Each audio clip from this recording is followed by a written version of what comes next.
Welcome to 31 Days of Culture. I'm super happy to have Jim Kerr here with me as my first official guest. I did a little thing yesterday to kind of introduce what we're doing, but in case you don't know or you're just popped in because Jim's here, welcome. I have a new book coming out called The Powered Company Culture, which happens to be the exact same title as my first book. So all it is we did a second edition. I doubled the book. We added in some amazing case studies with Gary Vaynerchuk's company, VaynerMedia, with NASA, with Neiman Marcus, and everything I wish I would have put in the book the first time I got in there. We updated it, all those wonderful questions over the years when people said, what about this thing? And what about that thing? And you never talked about this. I was able to kind of really add all that in there. And although I was really proud of the first one, I'm really proud of this one. I think kind of hits the gamut of all the different possible things that we could be hitting. So, Jim, welcome to our little chat here today on culture. Maybe you could give everyone the quick 2 minutes of who you are and why you're such a smart guy. Well, I don't know about that part, but Chris, cheers to you, my friend. Congrats on the new book. Thank you. I am a leadership coach. I do a lot of management consulting. I've been in practice for, I hate to admit this, Chris, over 30 years. I've written a half a dozen books myself. In fact, I've got book number 7 coming out next summer. Just inked a deal with a new publisher. So pretty excited about that. And I'm just glad to be here and love talking about culture. So let's get it on. Let's go. Let's do it. If anyone's interested, the book is available on Amazon. It's the one with the orange cover. It comes out on Halloween. It is the perfect trick or treat. So, anyways, one of the things that really got me kind of like the bug with culture to really go, oh, there's something really cool here happening that I can actually do, that doesn't just feel like, I don't know, the general nonsense or the stuff you hear over and over and over again as a leader. But when I really learned about some of the things that people do around transparency, that got me excited. And I was shocked to learn about how transparent some companies actually are, and realized that I had been holding on to all the information, right? I was not sharing as much as I could, thinking I was protecting myself or protecting the company or whatever. So, I know you talk a lot about vision and storytelling, but how do you kind of see the idea of transparency, the idea of sharing the knowledge and sharing maybe even the bad stuff, right, that's going on in the company so that people can be better aligned to what we're doing? Yeah, I think it's really critical that top leaders start to sort of open the kimono a bit and let people see what's going on, across the organization. I think it's the best way to solicit input and get people to bring their best ideas forward. You mentioned vision storytelling. Yeah, I've worked with dozens of companies on developing their vision stories. And in every one, there's some element about discussing communication and openness and truth, if you will, building a culture that is driven by being unselfish and making commitments to each other and being in it together and all that kind of stuff. So yeah, I'm a big proponent of transparency, and I think it's critical that organizations weave it into the fabric of their business, if you will. Yeah, I mean, I got into sharing P&Ls with everybody. I got into different organizations kind of act differently, but at least sharing it with senior management and then sharing the big concepts maybe with the team and all of your employees. So realize that we're trying to reach these certain goals, and if they can't, if they don't know what we're trying to do and they don't know what we're spending our money on, and how can they possibly help us? How can they possibly come up with better ideas, right? And we got into sharing goals Mm, across the organization. Like, so everyone knew what everyone's team goals were. And then inside the team, everyone knew what everyone's personal goals were. And I don't know if you've ever seen this, but we started finding out that, I mean, we didn't mean to do it, but like sometimes people's goals were conflicted with yeah, each other, yeah, right? Go ahead. absolutely. Yeah, I mean, the alignment of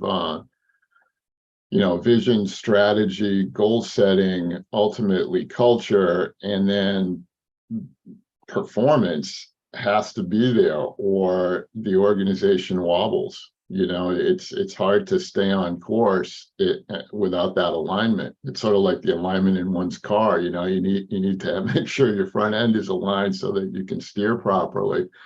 And same is true with business. I mean, you need that alignment so that people are informing their decision making, informing their behavior based on things that can propel the company forward towards the achievement of its vision. Yeah, it's really, really key. And, it was always surprising to me that, you could have a customer service person who couldn't reach their goal if the salesperson reached their goal, right? Right. It was Yeah. like, and that kind of like stuff just creates unneeded conflict, right? It just isn't Sure. transparency. But if people knew that somebody else's goal was X and they were like, well, I can help them get there. I mean, if I want to align myself with them, if I want to look at getting promotion one day, I know what to do to help that person be successful. Yeah, so transparency, I think, is a really, really big pillar that I think a lot of companies don't, maybe they hold it too close to the vest, right? Especially like small business. I think big companies, there's a certain amount of Yeah. transparency built into being a public company. But Hmm. man, I remember first time I told a client, well, maybe you should share your profit and loss. And they were like, oh, no, no, no. I'm not Yeah. sharing any Right. of my financial details, right? What Yeah. about Yeah. No, I positive? mean, Go ahead. well, I was going to say, I mean, you said a lot. You kind of covered a lot of ground with that last message. And one of the things I think that's worth maybe amplifying is the silo effect idea of, how do we get conflicts where if the sales guy makes his goal, the manufacturing guy doesn't make his goal, that kind of thing.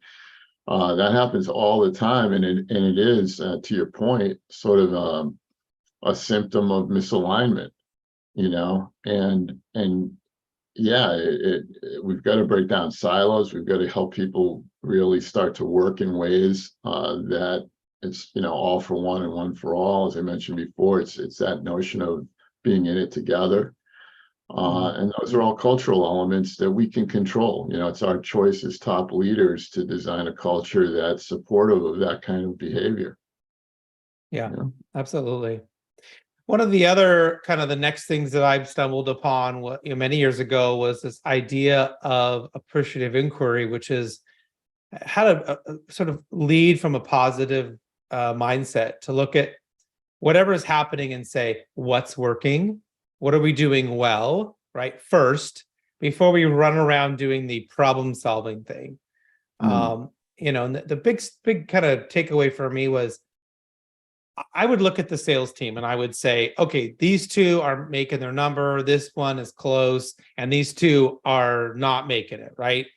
And as a young leader or as a young owner of a company, I would then dive in and say, what training do I need to get those two that are failing? What do they need? Or should we cut them or should we fire them? Or like all my attention was on the two that were the problem, right? And what I learned over the years was that if I went and studied what the two that were making their number, that were doing a great job, if I studied them and figured out what they were doing and got them to be transparent, to be talk to everybody else on the team, right? That usually the one or sometimes two of those people that were struggling would suddenly elevate themselves up, right? mm, So, mhm. and I know you talk about sort of co-creating solutions, and I don't know if you would call that a co-created solution, but that's sort of when I saw that term, in your bio, I thought that seems like something similar. I was like, hey, best salesperson, teach this person who's struggling what you do, Mm, what you know, how are you being successful? Does that align there? mhm. Yeah, I mean, the co-creation that I talk about is working with dedicated teams to co-create, you know, particular change initiatives, solutions and Mm, recommendations for change initiatives. But I like where you went with it, Chris. I mean, you could definitely do that kind of pairing of people and kind of say like, hey, let's come up with some strategies that are going to work for both of us. And you can group people off and work together on maybe some of that problem solving. And that ability for a colleague to coach another person or to mentor another person is really can be a yeah. really powerful thing. It builds a community of leadership that the organization can count on down the road. So yeah, I love that idea. I mean, I remember the first time I did it, the salesperson that was struggling, they were calling everybody, right? They were just anybody they could try, get a list, try. They were calling, and they were trying Mm, really hard. So they weren't a bad salesperson. And they weren't, you know, we knew there was hope for them. But what they learned mm, from the top salesperson was I need to get into a niche. I need to be calling a very specific group of people with a very specific message. I need to spend a little bit of time every day coming up with a message and really getting nichey. And that's how that other person was being successful, as opposed to I'm mhm, going to call everyone and I'm going to give them a generic message, right? And mm, instead of developing relationships in a niche and going to niche based conferences and right. And so for them, it was this just total mind shift. But in reality, if I hadn't thought that way, they probably wouldn't have made it. They might have quit or I might have fired them before they ever figured it out, right, yeah. on their own. And that's, to me, that's the power of sort of thinking about, the from a positive perspective, what's working here and how do we do more of what's working, you Mhm. know? Yeah, I mean, I think, a lot of what you're describing also, translates into mentorship and even like leadership coaching. And I think that those are really important elements to bring into a corporate culture, because you want to have people believe that, again, that because they're in it together, it's in their best interest to help others. It's not a competition inside the organization. The competition sits outside the four walls, if you will. And we've got to worry about, grabbing market share from those competitors that sit outside, not trying to, win the arm wrestling contest inside, because we're all, on the same team. So I Mhm. feel like, things like mentorship are really powerful. And you can fortify that through, leadership coaching, where you've got coaches coming in and helping people fine tune some of those skills so that they can provide sort of the mind share that lifts everybody up inside the organization, because you've got better thinking, not only clearer thinking, but more, um, uh, educated or more aware leaders who are actually, shape shifting your culture, because they're aware that, well, if I do it this way, then I'm going to make the place better to be. And if it's a better place to work, then it's going to become a better, or competitor, if you will, in the Mhm. marketplace. Yeah, I think you bring up a good point. And it reminds me of one of the frustrations that I had early on in consulting, which was I wanted to go and help the companies that needed my help the most. Mm, Ultimately, that's not whoever hires me. The ones that hire me are like the B plus students. I mean, I notice the people who are in the best shape have a trainer or they have a nutritionist or they have somebody who's helping them. The best companies bring in consultants or fractional executives or whoever to help them get an extra edge and get to that next point. Whereas the companies who need the help the most don't hire anybody else. They don't do anything extra. mm, And then I guess sort of complain, mm, right? That because they don't know where to focus, they don't know how to measure the right things. They just certainly don't know how to create, a real change management program to take them from wherever they are now to wherever they want to be. I don't know if you see that in your work, but I guess I never get the F student calling me. It's always that B plus, A minus student saying, "Hey, I want to get to an A plus. I want to take it to the next level." Right. right. Right. Well, what I believe is it is a leadership mindset thing. If you think you've got all the answers, then you don't need any help. But if you're self-aware, particularly as a top leader, and you recognize there's still so much to learn, then you're always going to be seeking coaching and consulting and other sort of thought leadership stuff so that you can continue, on your journey to learn more and more and more and become a better leader every day. So it's a choice we make. I don't know, in my experience, whether, because I think I've worked with some top companies who are really, the leaders in their industries, not all of them, but many. And I feel like, why did they bring me on? Because they recognized there was something that I could bring to the table that they didn't otherwise have. And Right. as a company, my practice competes with really big companies. I mean, I'm doing strategy work, I'm doing culture transformation work at very high levels. Certainly they've gone through and had assistance from all the big, box consultants. All the top tier consultants have been in there, and a lot of times they'll bring me in after the fact and say, okay, I've got this 3-ring binder that gives me all these recommendations for how to make my culture better. Can you actually make my culture better now? And Right. and those 3-ring binders are good, they represent a lot of great thinking, but the follow through a lot of times isn't there. So that's where guys like, I think you and I can come in and actually bring a way or a methodology to the table that will help them institutionalize some of those ideas that might be in the 3-ring binder. Yeah, I can't ever imagine giving my client a 3-ring binder and saying, here you go. Good luck. But I guess that's, yeah, good luck.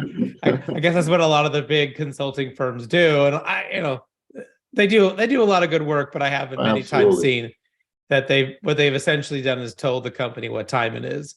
And I'm not sure that, I think the company needs to know what time, what they need to do the next time the clock changes, right? The next time something happens, as opposed to, well, here's what's happening today. Here's what, we know about you, and goodbye. And you're absolutely right. I mean, a lot of time I think our role is to go in there and say, you need to just change from this thing to that thing. Or we need to focus on this instead of that, or whatever. Right. Yeah. Yeah, we can be very prescriptive. I mean, I feel like, particularly after companies, typically for those kinds of engagements that we're talking about, they've already spent millions of dollars for the 3-ring binder. So now they're frustrated, and it's kind of like, well, what do I do with this stuff? And they need someone to kind of come in. And that's where, again, the co-creation comes in, because unlike the bigger firms, I'm not going to come in with the Mongolian hordes. I'm going to come in with myself or maybe a couple of my partners, and it'll be 2 or 3 people as a team working with your team.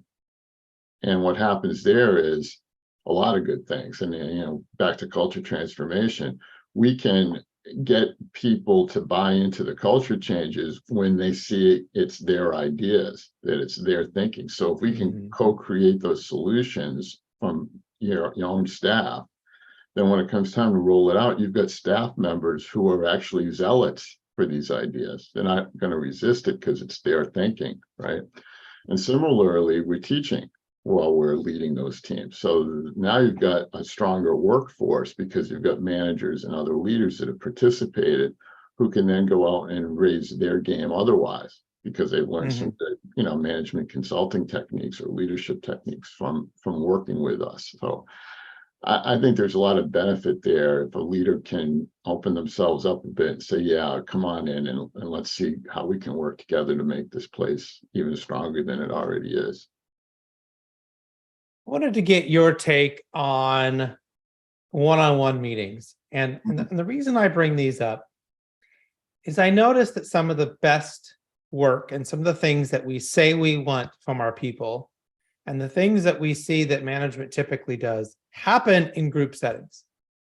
And I noticed that Gen Z has been pushing harder than any other generation for more transparency, more clarity, and more support, right? And it feels like that happens more in the group.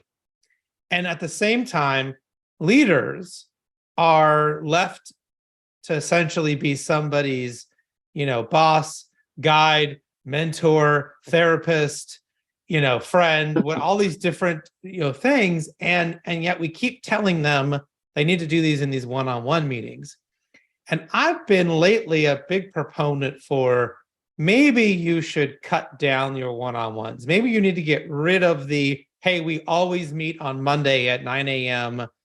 because you never always meet at anyways. You cancel them all the time. People have weird schedules. Like it's so I want to get your thought on this because I think what we should be doing as leaders is shift from the what I might call individual therapy to group therapy, right? Maybe we're not in this realm of anymore where I need to work with someone one-on-one every week, all the time. And instead, can I work with my team? And can my team support each other? And can we work through issues and talk through goals and do career development and all that stuff together as a group? Yes, you meet with people one-on-one when there's an issue or there's a project or there's an HR thing, of course. I guess I'm just saying, like, maybe we need to change that thought process between that we have this really structured one-on-one and I'm supposed to do all these things and all this, I don't know, and shift it to the group thing. What do you think? Well, I think there's places for both, right? I think we need both. I don't think it's an either or. I think it's an and. But I will say this, I mean, a lot of where the uptake can be on that idea of really having the leader act as a coach to the cohort, to the group, has to also require changes in the way we do reward and motivation within an organization. And I've written an article about this recently where, you know, we're promoting the idea of team is important. It's the most important concept, you know, there is, and it's all about the team and the team and the team and the team. And yet our reward systems are based on the individual, and we're rewarding people on individual performance. And even in those places where, well, we do both, there's a team part of the incentive and then there's an individual part. Well, it's a mixed message. It's hard to know. You know, like, Right. How do I get ahead? So I want to spend face time one-on-one with my leader because I recognize that can influence how I'm rewarded. But if we shift that, if we take that concept out of the equation and replace it with one that's strictly team-based, now I'm about the team. And it's about making my team successful. It's about winning, quote unquote, the Super Bowl, however we define that for an organization, right? So I think that shift has to take place.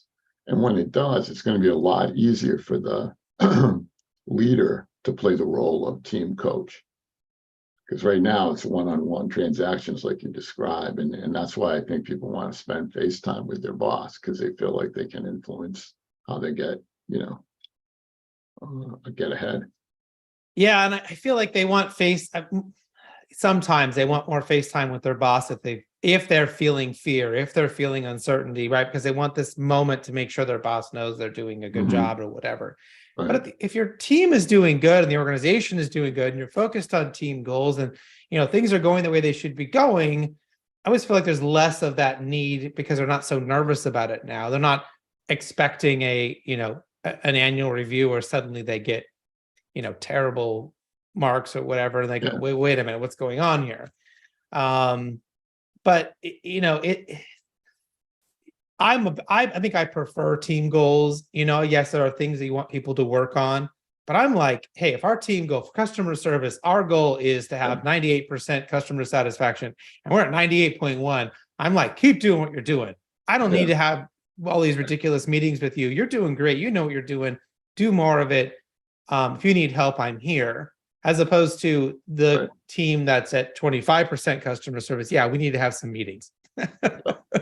We got to work here, right? Yeah, and so much of that empowerment comes through preparedness. So if we spend time preparing teams to execute at a high level, then, you know, we can step away a bit. We can say, hey, look, you're empowered, do what you got to do what you've been doing. You're at 98.1, keep going, you're heading to 99.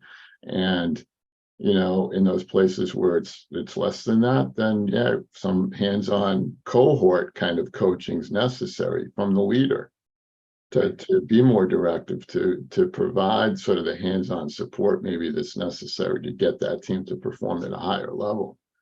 And once they're there, get out of the way. Because if you're trying to be directive when that team should actually be empowered, you're demotivating that team.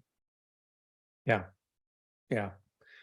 Well, we've talked about transparency, which is one of the pillars of a fantastic company culture. We talked about positivity. We talked a little bit about measurement here. Hmm. And one of the ones I wanted to kind of ask you about was the pillar of listening. And I think it's so important that we see great organizations, they listen to their clients, they know what they want, Yeah. they listen to their vendors, they listen to their employees, right? They know what they want and what they need. And they do a really good job of internalizing information and being able to then take that and make sure people feel heard, or to create better products or better solutions, whatever that may be. So, in the work that you're doing, how do you suggest that leaders or organizations in general channel that? Are there some ways in which you think it's important that they facilitate that listening with their people? No, I love that you brought this up, Chris. Listening is essential, right? And for a very specific reason. I mean, if you think about it, our perspective might be represented like this, right? This sphere. But if we're listening to stakeholders, listening to customers, listening to staff, listening to distributors and supply people and so on, suddenly our perspective grows and expands. Right. And I'm looking at you peering through this bigger picture.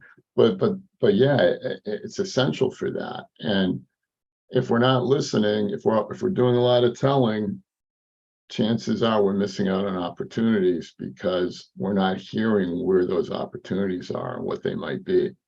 So things like voice of customer programs, which again, and I know you do this a lot in your work, I do it in mine, creating those kinds of programs for companies where they can solicit input from customers is critical, because they might think they know better than the customer.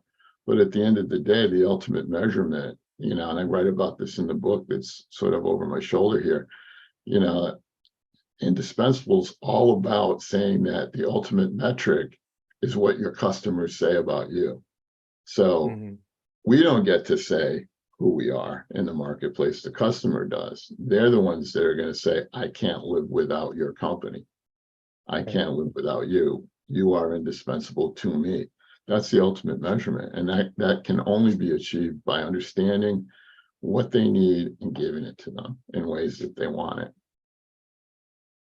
Yeah, and I think especially for employees, right, that they have that opportunity to really share about what they feel like they need, what they kind of what they're seeing, what their ideas are. Now, as a leader, I think it's a little bit challenging because our employees and our clients at times may not know what they really need. They may not know that there's something else they could have, something better, something bigger, something that we haven't invented yet, that might even be better. But we can't come up with those solutions, and we can't be innovative, and we can't, do all of that if we don't have a great baseline of what they're actually struggling with. Sure. The best innovators we could think of, we could talk about Henry Ford and Steve Jobs and Richard Branson. We could talk about these people who came up with solutions that were a million miles past what the person was probably saying they wanted. I mean, for God's sakes, probably people just wanted a slightly better phone. They didn't know they wanted their entire office inside of a small device. Right. So there's that balance between innovation and understanding what people really want. But when we're talking about culture, I think it's that practice of making sure that people feel heard, right? That they maybe you couldn't do the thing I wanted, but at least I know you heard me. Right. I told you what I thought was important, and you're the boss, or you're the engineer, or you're the whatever. You're going to go take that and do what you think is best, and I trust you. But at least you knew what I had to say, right? And I think that's a super important part. I do too. And the key word you use there is that idea. It's that notion of trust, right? It starts there. So I've got back to your sort of very first question about transparency. It's you have to trust your staff to share with them the information that you want to share, right? They've got to trust that you've heard them, appreciate what they're doing for you, right, as a leader, Mhm. and then you're going to do the best thing with that idea or with that feedback that you're providing as an employee to your boss, right? So it's a really important cultural dynamic to establish that value in the organization that says, yeah, we care about our people, we engage with them, we're transparent, we build trust, we work on things together, and that's how we compete in the marketplace, by being able to provide the products and services that our customers want in the ways that they want them. And it starts with us building this trust into our culture so we can count on each other. Well, I'm going to reverse this here, and I'm going to ask you if you have a question for me, anything that you wished I would have brought up or talked about here today before we wrap up. Well, no, Chris, I love the conversation that we had. I feel like we hit on all the high marks. I guess if I was going to amplify anything that we talked about, it's that whole notion of being in it together. To me, that's the centerpiece of a good culture, is being able to forge that notion so that people really feel like they're part of something special and want to be there. And that starts with, like I say, with trust and building that notion that we can count on each other. So yeah, man, I love the conversation. Yeah. Well, and I think if anybody is wanting to go back and do something today at their office to make their culture better, to bring in togetherness, to do any of the things that we've talked about so far, as I think you should go back and look at your meetings. How good are your meetings? Are you starting on time? Are you running over the time that you said you were going to go? Is there a good agenda? Do people know what's expected from them in that meeting? I mean, I noticed that great companies have great meetings. You look at great organizations and their meetings are tight. They are productive. People don't feel like their time is being wasted. They feel heard. They know when they're supposed to show up and shut up and listen, or show up and collaborate, or show up and present. It's not this, ambiguous, I don't know what I'm supposed to do on this meeting, and I hope my boss doesn't call on me because I don't have anything prepared. I don't know what I'm supposed to say. Right. So I really think if anybody wants to go make your culture just a little bit better, if you're wondering how you can make it better, make your meetings better. Ask your people what they need to make the meeting better. And just, I think, out of that small little thing, right, you will notice that people are happier, that they're willing to contribute more, that they like working there better, they're going to like you as their boss better, right? All of those things, I think, just get magnified in such a huge way. Yeah, no, I think it's a brilliant observation and a great piece of advice. It's an easy place to start because we all run meetings, right? So yeah, let's start there. Great idea. I say, no more meetings going over the booked amount of time. If you set 30 minutes, when that 30 minutes hits, if you're still going, you got to stop and you got to reschedule for some other time, because other people have other calls. They have other things. It's just you're ramming into their time and you're telling them my time is more important than yours, right? What I want to talk about is more important. And that just, man, that just gets people passive aggressive, I think, over time. It gets them upset. So, well, I really appreciate you being here. You can see Jim's book in the background there, Indispensable. Please go check that out. I'd love for you to pre-order my new book, The Power of Company Culture. It is the orange cover. So if you go to Amazon, it's going to show you the first one, but it says there's a second edition coming out. Click on that orange one, pre-order it. Really hope that you enjoy it. You'll leave a review. But I kind of miss doing the podcast. I'm not doing that anymore because did it for like 10 years and the grind got to me and I got a little too busy with all my clients.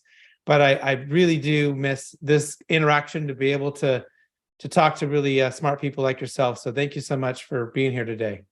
Chris, it was my pleasure. Thanks for inviting me, and wow, what a great conversation we had. So, and good luck with the book. I'm really excited for you, and I encourage people to check it out. The original was great. It sounds like this one's going to be twice as much fun.